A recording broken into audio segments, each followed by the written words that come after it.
Mayroong tandang sa ibabaw ng bubong na tatsulok ang hugis.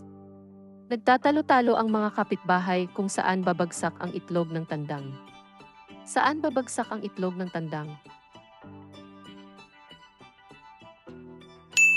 Wala, hindi nangingitlog ang tandang. Anong wala sa eroplano na meron sa kotse, tricycle at motorcycle? Side mirror. Mayroong 5 magkakapatid sa silid. Si Ria ay nagbabasa. Si Mara ay nagluluto. Si Casey ay naglalaro ng chess. Habang si Maria naman ay nagsusulat. Ano ang ginagawa ng ikalimang anak?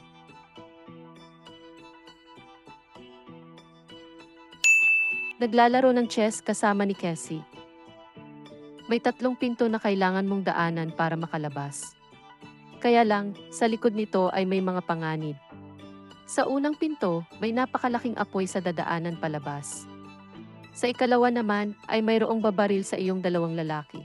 Habang sa ikatlo naman ay may isang leon na 3 taon nang di kumakain. Saan ka dadaan? Sa ikatlo, dahil kapag di kumain ng 3 taon ang leon, patay na ito. Anong meron sa itlog na meron din sa dagat?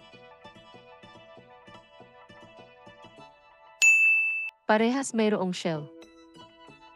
Ikaw ay natutulog nang mawalan ng kuryente. Narinig mong may kumakatok sa pintuan, naalala mong may posporo sa mesang katabi ng kama mo at lampara sa tabi nito. Ano ang una mong bubuksan? Una mong bubuksan ang mata mo. Anong meron sa wala na wala sa meron? Wala. May mag-asawang kuba, ang nanay ay kuba, ang tatay ay kuba, ang anak nilang lalaki ay kuba at ang anak nilang babae ay kuba. Nang mag-asawa ang babae, hindi na ito kuba. Nanganak ito at hindi na rin kuba, baluktot na. Bakit hindi na kuba ang babae? Dahil baluktot ang apelyido ng napangasawa niya. Sa isang jeep ay may 11 years old na estudyante, 26 years old na babaeng buntis, 35 years old na lalaking pulis, 40 years old na transgender at 50 years old na jeepney driver. Sino ang pinakabata?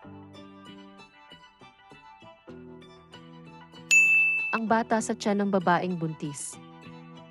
Nagpapabili ng isang yelo ang nanay mo at binigyan kanya ng 3 piso. Ang presyo ng yelo sa tindahan ay 1.50 cents. Magkano ang sukli sa'yo ng tindera? 50 cents, 2 piso lang ang ibabayad mo. May isang bola sa mesa. Tinakpan ito ng sombrero. Paano nakuha ang bola na hindi man lang nagagalaw ang sombrero? May butas ang sombrero.